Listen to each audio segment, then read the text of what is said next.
Live, Laugh, Larceny discusses true petty crimes that may be disturbing to some. Or could be easy listening to all you psychopaths out there. All stories are based on actual events, but details may vary. Listener discretion is not advised.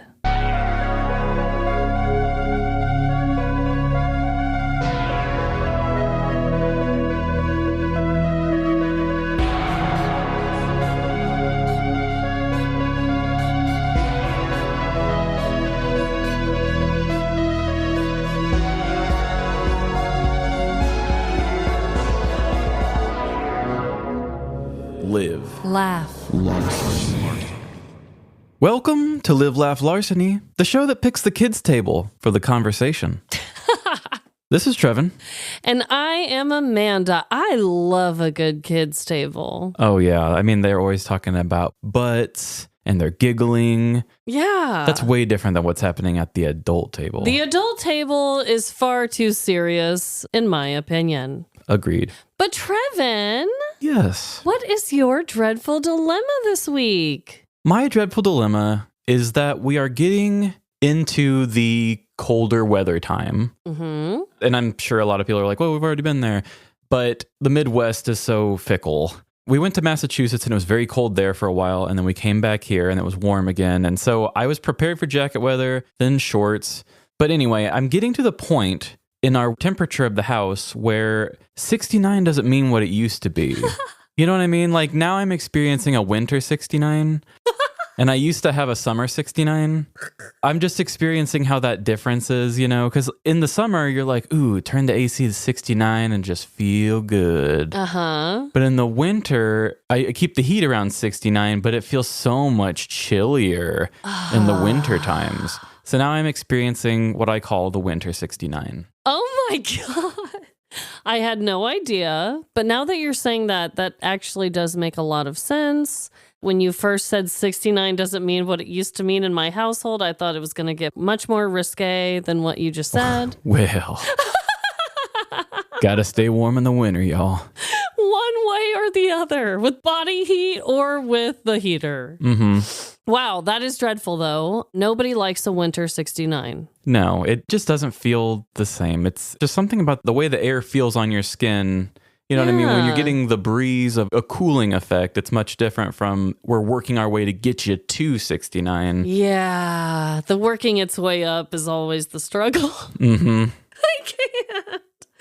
Okay, well, I also have a dreadful dilemma. And you guys, this might be the biggest TMI dreadful dilemma that I've ever shared on our show. Oh my damn, I'm worried. And I think that's saying something for me because I've talked about my fear of pooping my pants. I've talked about my menstrual cycle. I've talked about... Yeah, that cycle's come up multiple times. Yeah, I have talked about a lot of things, but this is just something I need to put out into the universe and figure out what's happening, okay? Sometimes that helps me figure it out the quickest. It's not always the easiest path, Yeah. but it's the quickest. Like I could save myself a lot of embarrassment and vulnerability by just Googling it, but let's try it this way instead.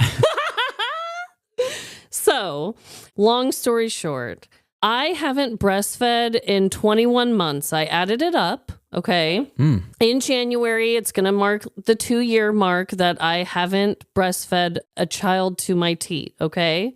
Congrats. Tell me why, though. I am still lactating. Oh, really? Yes, queen.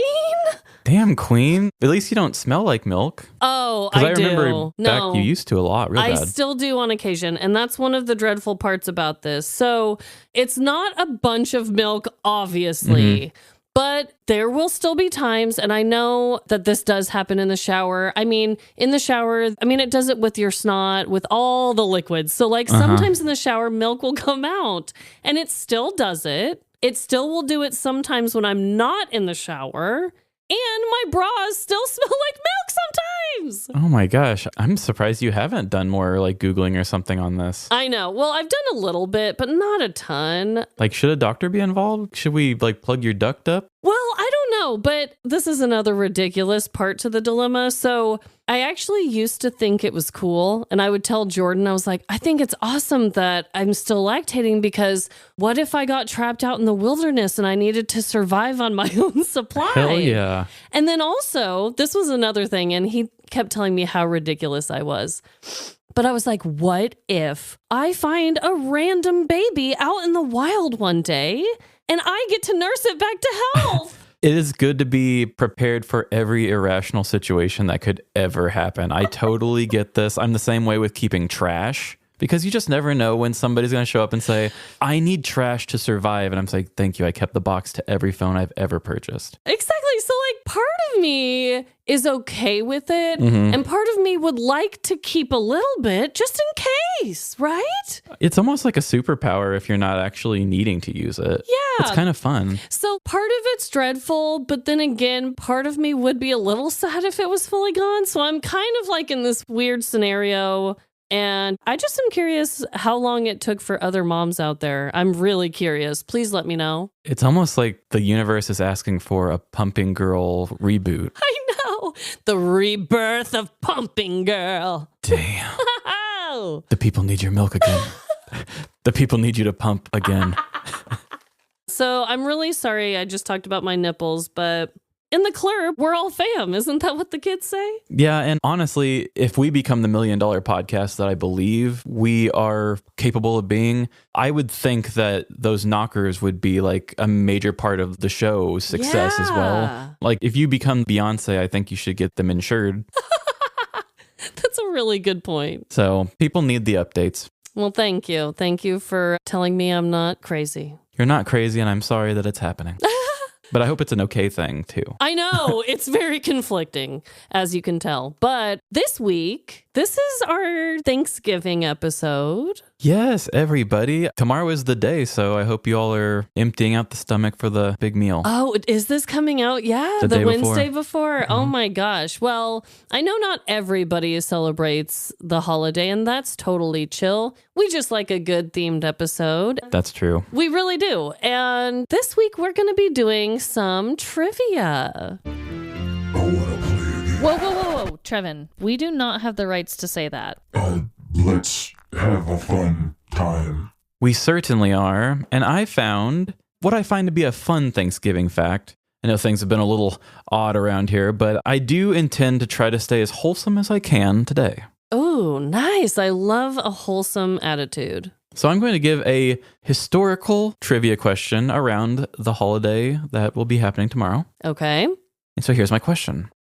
When President Calvin Coolidge attempted to stop the White House Thanksgiving turkey tradition, which animal was eventually donated in its place? Is it A, a raccoon, B, a goose, or C, a rabbit? I'm going to go with B, goose. And your goose is cooked. It is actually raccoon. What? That was the one I thought was the least likely. And the story is actually very cute. Oh, okay. So I'm going to tell you about Rebecca the raccoon. Oh. And I'm just coming from Wikipedia. Rebecca came from Mississippi. She had been sent to the White House to be served for the 1926 Thanksgiving dinner. Since the 1913 death of Horace Vose, I'm guessing that's how you say that, the traditional provider of White House Thanksgiving turkey, numerous farmers had been angling to provide the president's Thanksgiving meal. And despite Coolidge's request to stop the practice in 1923, the unsolicited gifts continued and became increasingly unusual, with the live raccoon being the furthest out of the ordinary. Coolidge, who had never eaten raccoon and had no appetite to try it, kept Rebecca as a pet instead. Aww. For Christmas, an embroidered collar was made for Rebecca, inscribed with the title White House Raccoon. She enjoyed participating in annual White House Easter egg roll. She was fed shrimp, persimmons, and eggs were her favorite. Rebecca was let loose in the White House and walked on a leash outdoors. At times, she could be mischievous and was known to unscrew light bulbs, open cabinets, and unpot houseplants. She was known to nestle in Coolidge's lap when he sat by the fireplace. Okay. That literally just warmed my whole heart.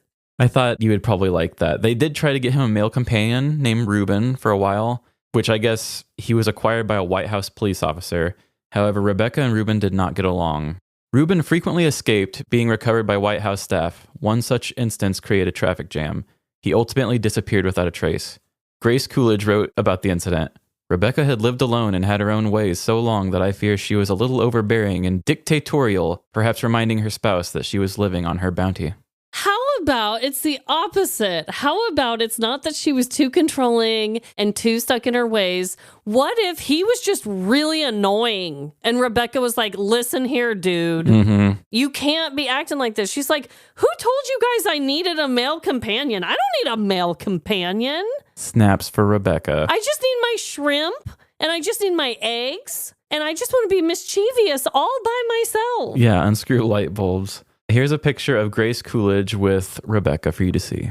Oh my God. That face. So cute. Raccoons really are cute. Yeah, nature's bandits. I love it, though, that she was actually going to be a meal. Yes. And he was like, nah. We're going to keep this girl. Herbert Hoover was the next to occupy the White House after they had left. And a wild possum moved into her vacant treehouse and was adopted by the Hoovers, and they named him Billy Possum. So that makes a connection back to old Billy Possum. Yes. I was going to say, we did talk about weird White House pets. Like someone had an alligator in a tub or something. Yeah, but I just thought we make it back to Billy Possum. So I believe Billy Possum was also supposed to have been a meal as well, if I remember right. Or they wanted the Billy Possum to go up against the teddy bear. And the only reason why they picked it was because whoever said that they loved eating possums with taters or whatever. Okay. That wasn't even a pet. They're all There just is a trying pet, to cook though, them. now. Like, stop the madness, guys. Just quit eating weird shit. Like, your presidents are weird. Like, you never stopped being weird. That's a damn good point.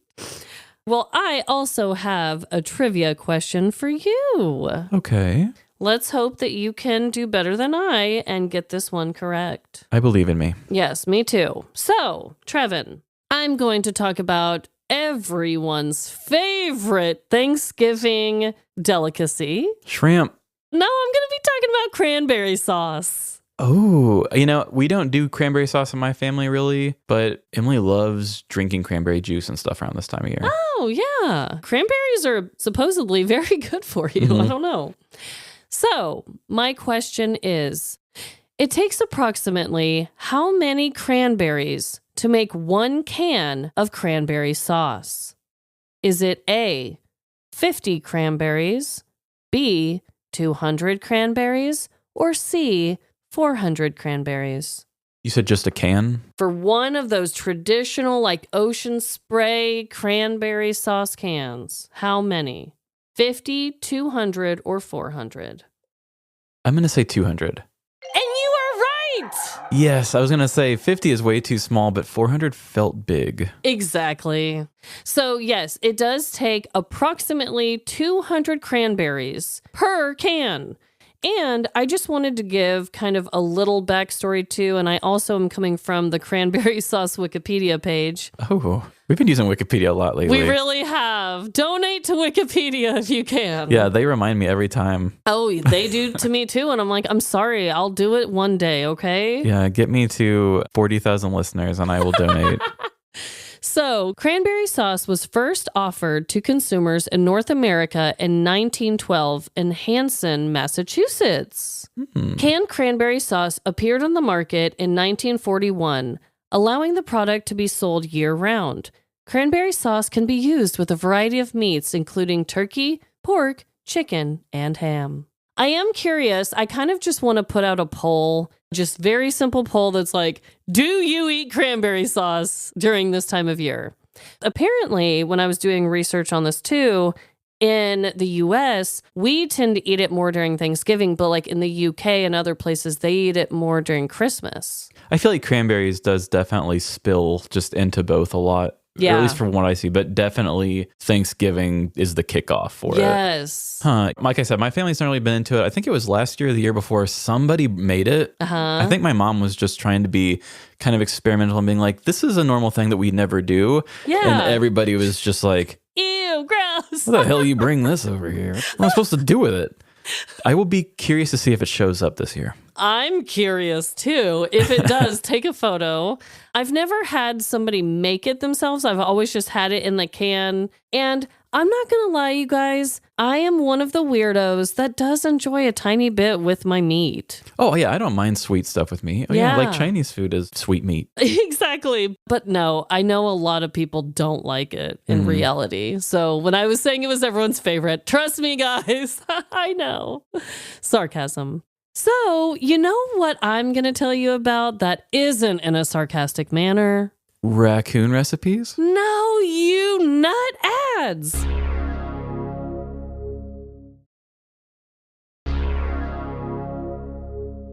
And welcome back for Hi. the feast. Oh, yes. And I hope you all feast your ears on today's story because I will be talking about Thanksgiving today.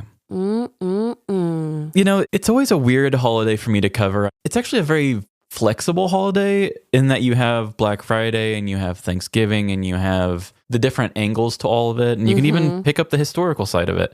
But it's not always a holiday that inspires me to come up with a good idea for because I don't love it technically. But during the show, it has stretched me to kind of dig into all the stuff that you can do with Thanksgiving. And it is a fun one to play with. It really is. I know for me in the past, they're harder crimes to find. That is for sure. In my opinion, I think like any other holiday pretty much is easier to find crimes. I don't know what it is, but people are too full and lazy to do a crime. Maybe that's what it is. Yeah. But I will say I'm very happy with what I found today. Good. I'm excited to share it with you. It is from the news and it will have to do with a bit of a record breaker. And I know how much you love record breaking things. I really do. So let's get on into this Thanksgiving crime and bon appetit. Tomorrow is the fourth Thursday of November. And you know what that means? Dread. Or maybe it doesn't. Honestly, I'm not sure how I feel. It'd be easy to dive into the recent political changes and predict that this year's Thanksgiving tables will treat politics like a fart in a crowded elevator. Tempting as it is to unpack that, I'd rather let my characters do the talking. Lately, I'm learning more than ever about the importance of chosen family. The people who aren't in your life by default just because you plopped out of their sex hole, or happen to share space on this giant 197 million square mile rock. I'm talking about the people you actually want to check in on. The ones whose lives bring meaning to yours. That's your true community. The people who make you feel genuinely accepted. No matter how hard a traditional nuclear family may try, you can't be shamed or guilted into finding that feeling. So who's sitting at your dream Thanksgiving table? Is it the friend's spouse you had complicated relationship with a decade ago, but now you find that you genuinely enjoy? Is it the old friend who, despite life's challenges, somehow always shows up, adapting to each new phase alongside you? Let's make a huge life mistake for old time's sake. Or maybe it's just people who can see past their own bullshit long enough to actually congratulate you when you do something great. It's as if you can strive for things too. For me, it's all of those people. As I've gotten older, I've had the pleasure of understanding myself and my emotions better. I say pleasure, but in truth it kinda sucked. I learned that just because someone shares your favorite movies or video games doesn't mean they're capable of supporting you where it counts. I learned that a healthy relationship isn't about child-proofing each other's lives to prevent self-sabotage. And I realized that I feel much more at ease around those who prove themselves through actions, not hollow words. It's never easy when each year fewer invitations go out to my table. But damn, the dinner conversation just keeps getting better. Anyone else losing hope in the world? This year, I want to invite you all to the table of a very prolific petty criminal. A man who's managed to carve out his own kind of family in the strangest of ways, through a life of minor misdeeds and a knack for getting in just the right amount of trouble. He's someone who knows the ins and outs of his community better than most, not because he's a hero, but because he's always skirting the edges of society's rules, pushing just far enough to get noticed and remembered. So go ahead, prepare a side dish you have no business making, and don't be an asshole. We're keeping it wholesome, damn it. Because if we can't make this holiday our own, why are we even doing it?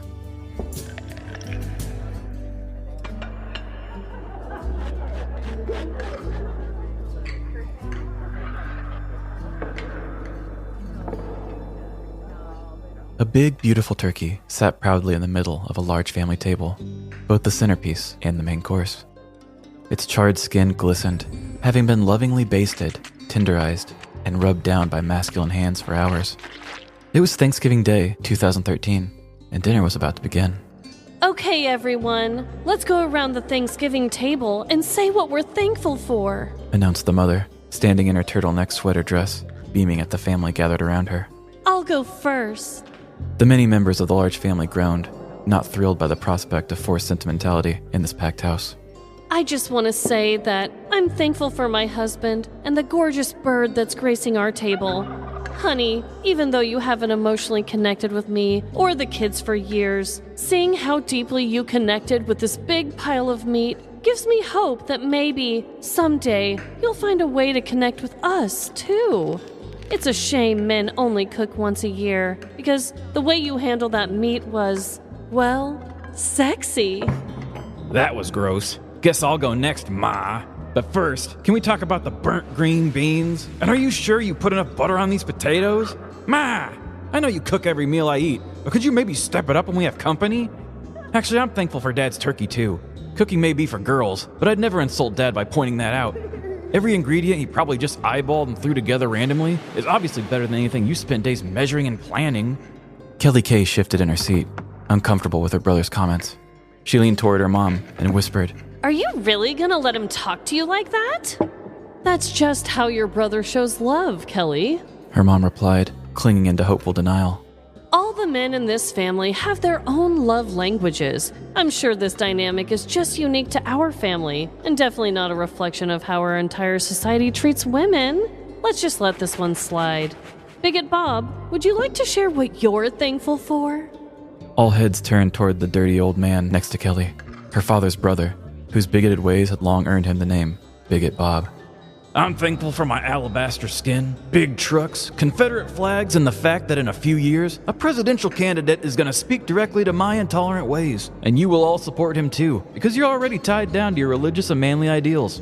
It might be 10 years away, but one day, you'll all start respecting me again. And when that day comes, you'll know me as Uncle Robert. Kelly's blood boiled as she took in Bigot Bob's speech. The greasy old fuck turned to her with a grin, showing the dark gaps where the meth claimed his long-lost teeth. Looks like it's your turn, Kelly Kay, he said with a smirk. Kelly stared down at her decorative holiday plate, wrestling with how to come up with something she was truly thankful for that wouldn't set the men at the table off. She looked down at her phone, spotting a text from her boss, Mr. Boss.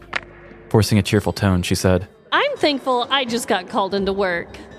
Grabbing a Tupperware, she scooped up only the sides her mom had spent days preparing and went to her room to change. Later, Kelly listened to the rhythmic swish of her work uniform as she walked through the large building. Her dress shoes clacked against the marble floors, and her badge swung off her left hip. The lights grew dimmer as the familiar office-like hallways gave way to dungeon-esque corridors, each step bringing her a little closer to feeling at home. Finally, the loud jarring buzz of the last metal door unlocking welcomed her in. She arrived at her workplace, the Fayette County Detention Center. Hey, Kelly! Gerald called from the employee kitchen counter, surrounded by a chaotic spread of mismatched food containers.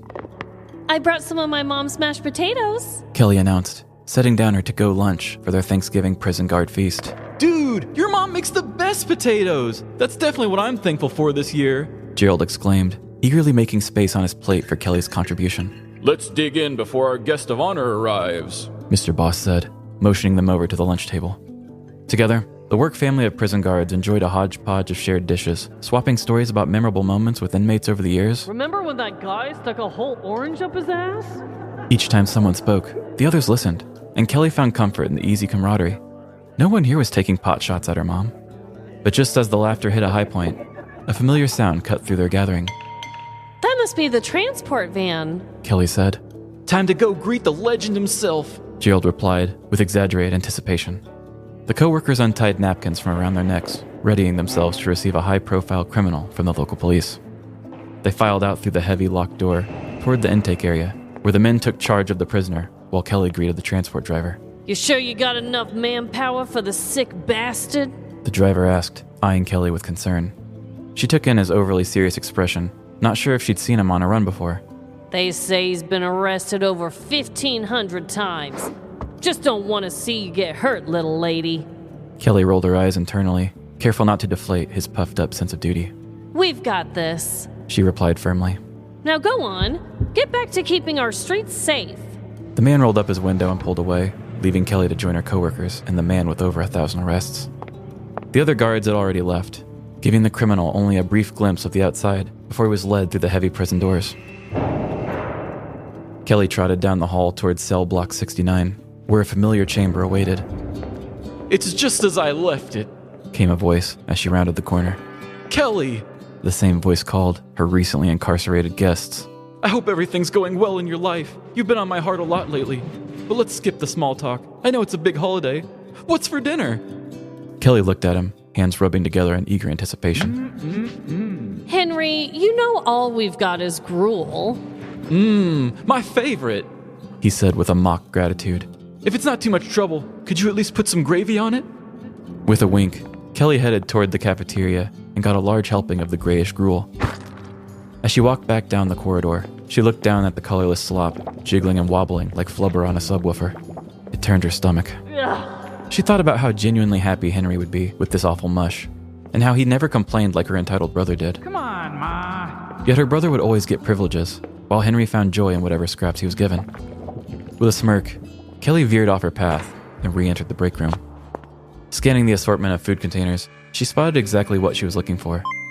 Gerald's wife's famous brown gravy, stored in a reusable Cool Whip container. Aha! She whispered, pouring the thick, brown gravy onto Henry's gruel with a satisfying squelch. It didn't look any more appetizing, but she knew it would make his day. Just as she expected, Henry's eyes lit up as he happily reached for the pile of questionable goo. Now why don't you tell us what you did to get in here this time, Henry? Kelly teased, watching him slurp down his holiday feast. Oh, you know how it goes. Henry said, surrounded by the prison guards he'd come to know and love. I had a few drinks, wandered over to a fast food place, and the police arrested me for Public intoxication. Henry chuckled to himself. Hey, this is a new story. How'd you already hear it? Did you show anybody your sweet James Brown dance moves that night? Kelly asked, settling into the seat next to him. Henry grinned. Actually, some high school kids put Living in America on from their car speakers, and I might have done a funky chicken or two. Henry continued.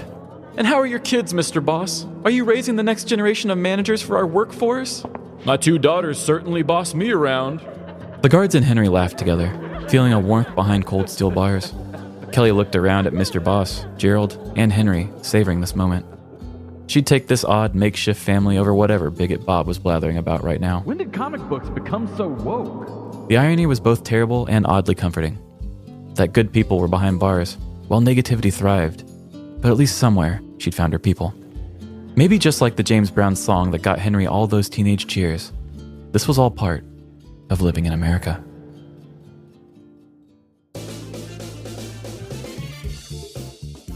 On November 27th, 2013, 64-year-old Henry Earl celebrated Thanksgiving in a familiar spot, behind bars in Lexington, Kentucky. Known for his career in public intoxication, this arrest marked his 3rd Thanksgiving in jail in 5 years, and was just one of the 1,500 times he'd been booked. Henry's record of petty crimes stretched back to the 70s, when he was first arrested for carrying a concealed weapon. After losing his adopted mother young, Henry's struggles with alcohol grew, leading to over 6,000 days behind bars by his 60s. Despite his endless run-ins with the law, Henry became a local legend. He was known as James Brown for his dance moves, a nickname he would eventually go by.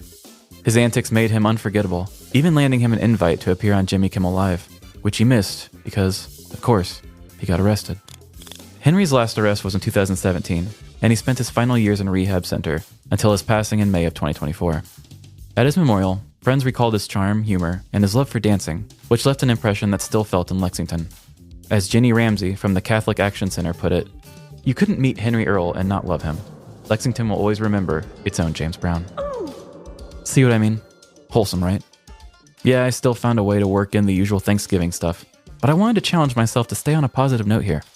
Thanksgiving isn't my favorite holiday. I'm not into turkey. All I really want is some time by myself after I eat. And honestly, it feels like a celebration of genocide. Add in my growing distrust of society, and I'm just not feeling it this year. But I know that if I want to keep moving forward, I can't let my old depression tendencies push me into seclusion. And let's be honest, I probably shouldn't act on all the petty thoughts that come to mind either. Now more than ever, it's about finding our people. Because the table you prepare now is the one you'll want to sit at later.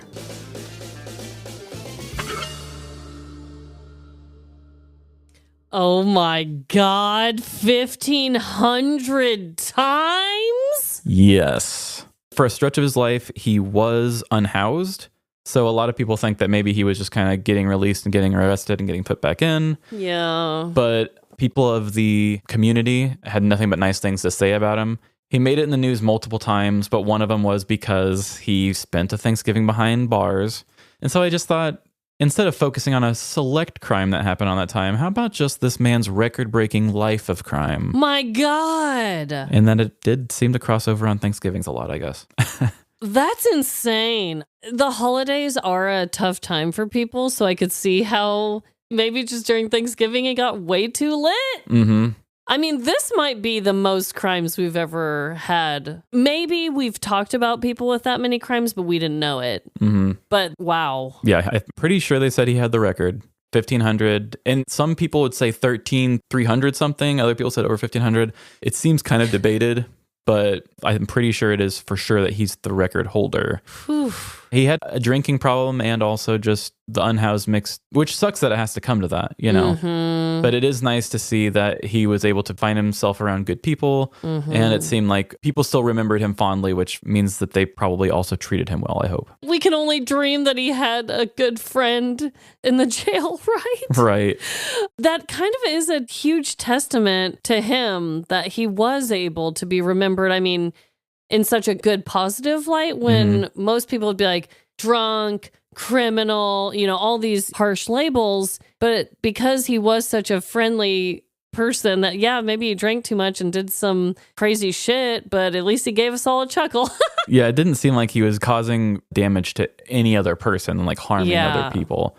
When I was looking up articles about this guy, you know how some articles will have like a comment section? Yeah. Ugh, I made a sinister tumble down the comment section. Oh, God. Of course, the first message was somebody was like, oh, they should have just gave him a whole bottle of vodka and let him finish off the job. And, you know, people saying all this hater shit, which I'm sure we're only going to hear more of that. But he said that, and then someone else had been like, well, that's not very nice. I had an alcoholic family member in that town who knew him personally. He was very nice, and my family member is also an alcoholic, so like what you're saying is pretty mean. Yeah. And that caused a little bit of discourse. But then someone else came in and said, oh, I work there and know him too. Then there's like, I didn't know that your uncle got arrested again. And it's like somebody in the comment just happened to also be from the family and know the people. They're like, Uncle Bobby, what have you done? Like, what a small community that they're just on this board kind of talking community talk and saying, oh, sorry, I didn't know that your niece also just found her way in here or something like that.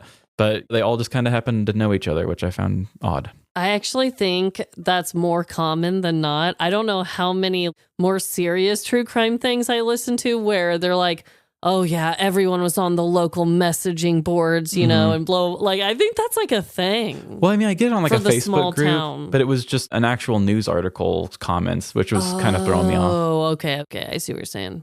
But that was wholesome. There were a couple sexy remarks, but other than that, very wholesome story, Trevin. I loved it.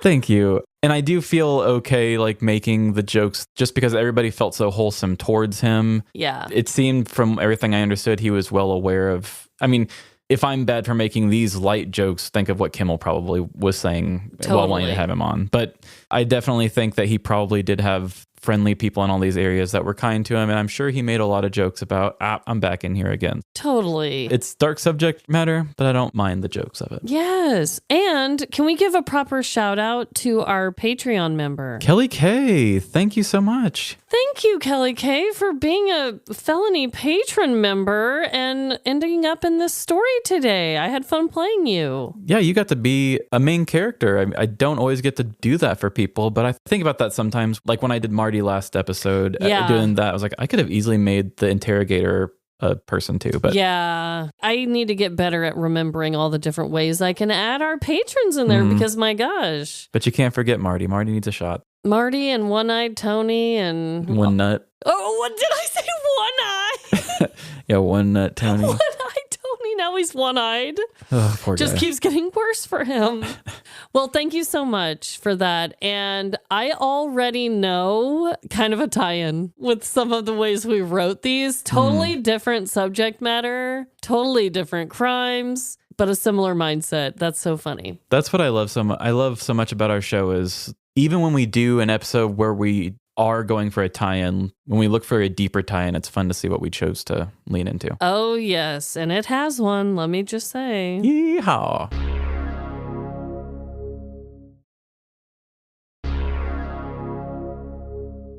All right. Well, I also have a Thanksgiving tale. And here we go. The holidays are a time to gather, celebrate, and give thanks. Thank you kindly. Yet, there are always those cranky individuals that ignore all of that, deciding instead to ruin all the fun.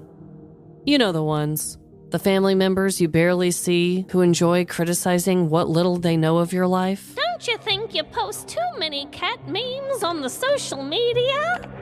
Or the overly traditional sticklers that complain when things aren't perfect. This peanut brittle has too many peanuts and is far too brittle.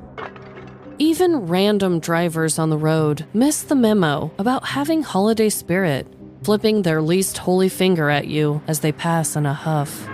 Oh my! There is a specific day around this time of year that the worst of humanity exposes themselves. A dark day built for the wicked and cheap. Now grab your coupons and some pepper spray, because we're going Black Friday shopping.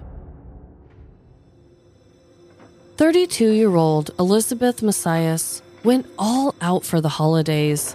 Living in Los Angeles with her spouse and 2 teenage kids in 2011, she had a lot to be grateful for. Therefore, she celebrated in every way possible. Leading up to Thanksgiving, she adorned her home with fall flowers and festive table settings. She spent hours baking, minutes cleaning up, and seconds ingesting some of the finished product. Elizabeth would do anything to make sure Thanksgiving Day was special for her family. The morning of, she woke early to light her apple pie candles and fill the home with a warm aroma. She prepped some veggies, made some cider, and stuffed a turkey full of items from the fridge. It took all morning to do, but Elizabeth had prepared a feast good enough for royalty. She waited for hours, and eventually her family woke up and slowly walked downstairs to eat.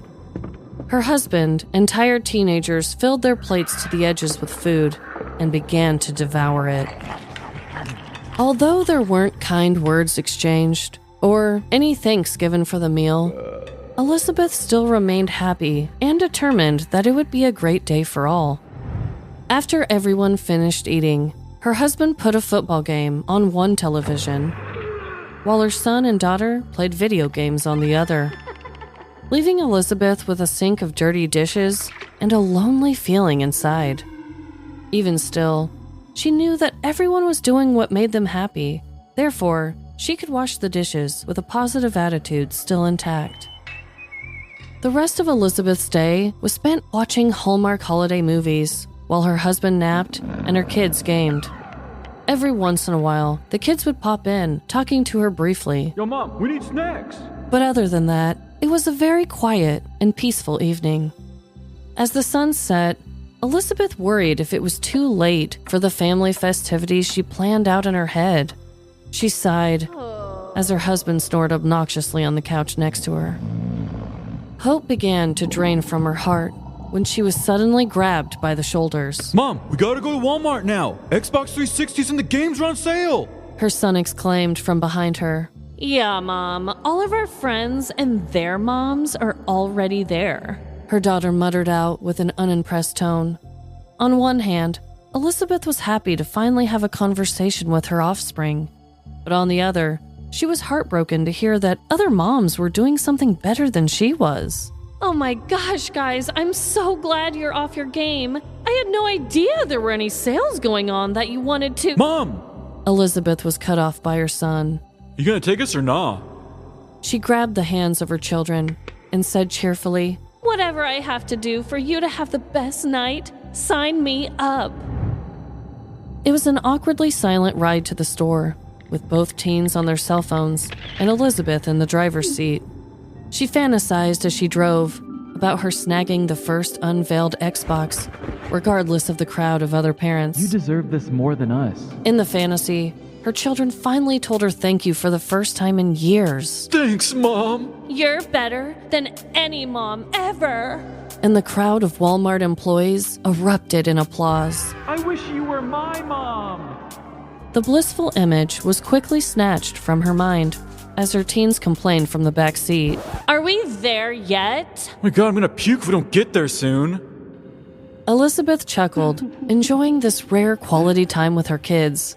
We're here, you silly geese. She reassured her flock as she parked in an open space. The three of them sprinted toward the crowded store with other desperate runners. Inside the Walmart, the bright lights blinded the mob of anxious shoppers as workers corralled them like cattle. Instructions were being blared through the overhead speakers. Everyone, remain calm. But the demands only made the stagnant sea of bodies more agitated and restless. We want deals. Not long after, 5 employees with blue vests surrounded a large pallet of red cardboard boxes in the center of the crowd. The overhead voice was back with more rules for the savages below it. We will now be unveiling the Xbox 360 games. Please keep your arms, legs, mouth, and butts to yourselves. Although we have limited quantity of games, you must all act in an orderly fashion. Elizabeth and her kids gently inched towards the boxes with their goal in sight. While her teens stood their ground with the other shoppers, she felt completely out of place. Oh my goodness. All of this over some games? Elizabeth joked out loud, only to be glared at by the majority of the crowd members, including her kids. It was then that it really hit her what a serious situation she found herself in. This wasn't a casual shopping trip with the fam. This was an all-out battle between buyers. Elizabeth bent her knees and took an athletic stance. She looked sideways at the other prepared mothers and licked her lips. She was hungry, not for another Thanksgiving feast, but for victory. She needed this win to impress her teenagers so that they could happily ignore her for the rest of the night. The countdown began over the speaker system above. 3, 2, 1. Like synchronized swimmers, the employees lifted the lids of the cardboard boxes and vanished into the group of onlookers. Immediately, people swarmed the pallet. Elizabeth felt elbows to her ribs, feet stomping on her toes, and heavy breathers exhaling down the back of her neck. The crowd members were strong, pushing their bodies forward, shoving her and her family backwards. Elizabeth looked at her son, who was squaring up to fight an aggressive stranger, then turned to her daughter, who was clawing her way through defiant children. She knew if they were going to get the games they needed, it was up to her to make it happen. Elizabeth grabbed at her waistband and took a deep breath in. She lifted up her hand, holding a small black device, and pushed a button on top. Streams of spicy liquid sprayed from the black device and into the faces of eager and angry customers. My eyes! My eyes are burning! One of the pepper-sprayed people yelled out in pain. Call an ambulance! Call an ambulance! Shouted another. Nevertheless, the wild group of shoppers continued to rush the boxes, ripping the lids to shreds and grabbing as many video games as they could. Elizabeth shoved past the injured individuals in her way and snagged the games and console she craved. She raised the items into the air for her kids to see, beaming with pride, only to see both of them with their eyes shut and panicking. It burns, Mommy! Take us home already!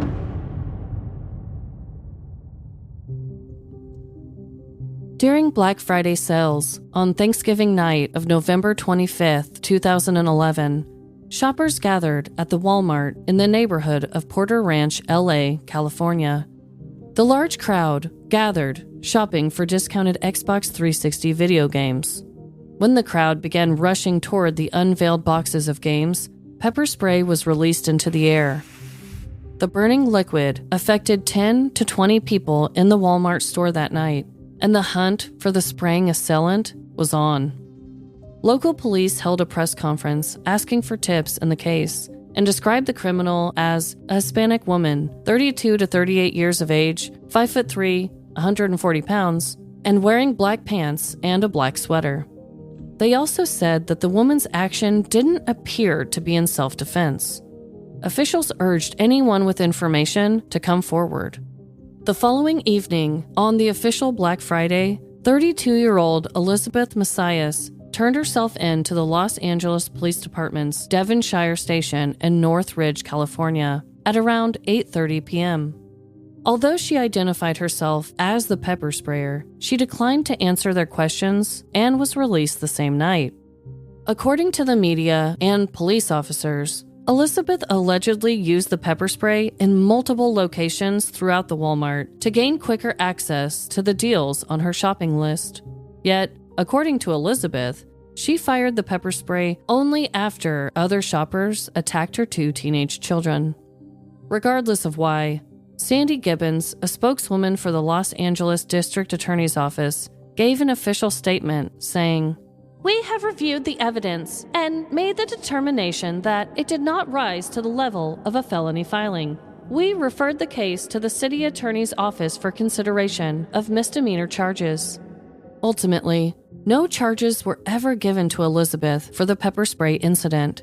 Her lawyer told the Daily News and ABC that she was considering filing a suit against Walmart for not providing adequate security, additionally adding that her and her children were traumatized by the incident. However, no other lawsuits were found while researching this case. It's terrifying what dark human traits come out around this time of year, all in the name of a little bit of sales and a shit ton of food. No matter if you're facing off against a mob of angry shoppers, an annoying family member, or a stubborn turkey, I wish you all happy holidays and hope that you don't get pepper sprayed. Well, pepper spraying is one way to do it. I mean, my God. First of all, I just want to say, I do not know if her family are assholes, all right? I really don't. That was obviously me being creative and taking a stance that moms don't have to let their children treat them badly. I couldn't agree more. I was writing it from a place of personal experience, and it's funny that you and I both kind of wrote these mother characters that were like fine with taking all this shit, and I just wanted to make it very clear that you do not have to, okay? Yes, I think it's a thing that women say a lot in dating, but it's true that you can really judge a person very well by how they treat their mother. Yes. Also, I don't know which story is accurate. I don't know if the way the media portrayed her was that she went around multiple places in the Walmart spraying. She says it was only during that one time while her kids were being attacked. I don't know. But I do think it's very wild that there were no charges and that she turned herself in and all the things. Yeah. I can see the protective angle of it, but the things people do for those video games when they actually do the unboxing, it kind of hit me while you were telling your story.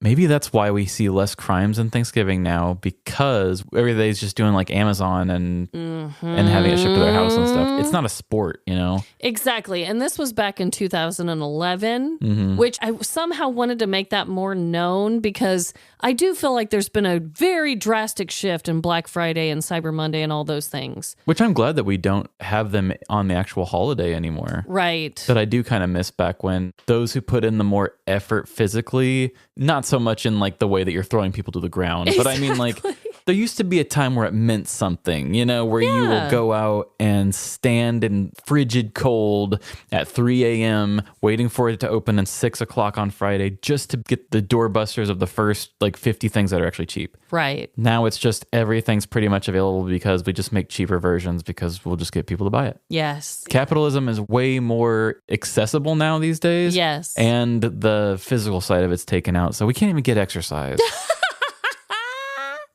I know on one hand, it probably prevents a lot of physical crimes and accidents and all the things. But on the other, physical activity. Yeah. We still need that a little bit. Even if it is standing in line for 4 hours. Yeah. Earn it. Earn your sale. And also, I did tell you too, I wanted to point this out. I don't know if her kids got the pepper spray in their eyes. Just because I wrote them as assholes, I kind of wanted that to end that way. But I only saw 2 videos of somebody that was in the crowd videoing it. One of them was really pixelated and I could barely even see what was going on. And then the other one showed the woman being like, my eyes are burning. So I had to put that in there. Which I am sorry. That does sound so awful for that woman. I'm not laughing at her pain. It's just, the line was pretty funny. I would hope that person isn't so mentally scarred by it that they can look back and kind of laugh at it too. Exactly. I'm hopeful as well. There is also a video of them describing her and saying what happened, with the pepper spray, asking for more information and everything. I mean, you kind of have to give her credit. She did just go and turn herself in. Yeah. But also, why are you spraying people? Yeah. I wonder if that was back at a time where they had a whole lot of security at Black Friday, or if that was before it got too security-y. She said that she wanted to sue them because they didn't have enough security, and that's why she was forced to pepper spray people. I don't know. Like I said, I don't know who to believe. In the video, I don't really see the act happening. You don't really see her pepper spraying. You're just seeing kind of like aftermath of the crowd, really. And you said she got no charges. No charges because they didn't want to charge her at the felony level. And so they turned it over to, I guess, whoever does the misdemeanors. I never found a misdemeanor charge anywhere. I did see that she thought about suing them, but I couldn't find a lawsuit either. So exactly. Like, you got off. So why do you want to sue them? That's such a, as much as I don't like the act of the mother and daughter who rigged the election, I at least kind of understood why they wanted to clear their name with maybe a lawsuit. Yeah. To a certain extent. It was very privileged still. Yes. But in this situation, it's like, it's just a wacky story. Why would you even consider suing them because of it? Like, everything was okay. And kind of like I was telling you, in a lot of the initial articles I found on this, her name wasn't even given, right? Right. I only found her name. I don't even remember what article it was, or I'd give them credit. But after I found it once, then I was able to Google her name with the crime and find a couple more. But a lot of them didn't even name her. And a lot of the articles talking about her wanting to sue did have her name in it. And if you did do a lawsuit, your name would be on it. Right. So it's like you're just wanting to draw more attention to yourself for a possibility of winning when you don't even deserve it. It's so weird. That's a strange way to go about it. When I get a close call, I'm like, oh, I'm glad I got lucky. Let's not try to see if I can screw it up for myself. Also, I don't know if you noticed this, but at the very, very beginning paragraph of my story, I said, so grab your coupons and pepper spray because we're going Black Friday shopping. That was my Easter egg to let you all know it was coming. I didn't even pick up on that. I know. It's designed to be that way. And then I wanted to just make her seem like this mom that's very wholesome, as you were saying about your story. I wanted it to be a real big shock that she whipped out the pepper spray at the end, but have the Easter egg at the beginning. I got the joke of it. I was like, oh, yeah, pepper spray, funny, and then just never held on to it. So yeah, good job with the Easter egg. It all comes back around. But my tie-in, I don't know if you thought of a different one, but my connection between our stories was definitely this whole like mother being treated poorly and just having to deal with it. And I think we both did a good way of making it seem how ridiculous it actually appears to people watching that happen. And you're just like, what the hell are you doing? Yeah, yes, I think that's the perfect connection because I didn't want us to just take low-hanging fruit with this one. It's not like it's universal that, I mean, maybe it is and it probably shouldn't be, but it's not a universal trope of mothers getting treated that way on Thanksgiving. So yeah. I really like that. And maybe we should be telling people to be treating their parents better. Yes. Give your mother some love and respect if she's giving it to you. Of course, if she's an ass, fine, be an ass. But if you have a mother that's loving on you around the holidays, you bet your ass you should be loving her back in return. Yeah. Yeah, come on. Well, I hope everybody, regardless if you celebrate this holiday or if you don't, or if you go Black Friday shopping or you don't, I just hope that everyone is having the best week. And remember, no matter the crime, big or small, in the end, we're all doomed. Doomed to have a winter 69. Oh! Bye. See ya. If you want more fun, personal bonus content that has nothing to do with my nipples, head on over to Patreon. We have movie nights, parody songs, ad-free episodes. Check it out. And do you know anybody that has Thanksgiving raccoon? If so, tell us on social media, Facebook, TikTok, Instagram, or Threads. Live, Laugh, Larceny. And have you ever pepper sprayed someone on Black Friday? If so, you little devil, you should send us your petty crime story to livelaughlarceny@gmail.com. And rate our show the same way Kelly K would rate her prison Thanksgiving dinner. 5 stars. Rate our show wherever you give good words, Apple, Spotify, or Good Pods.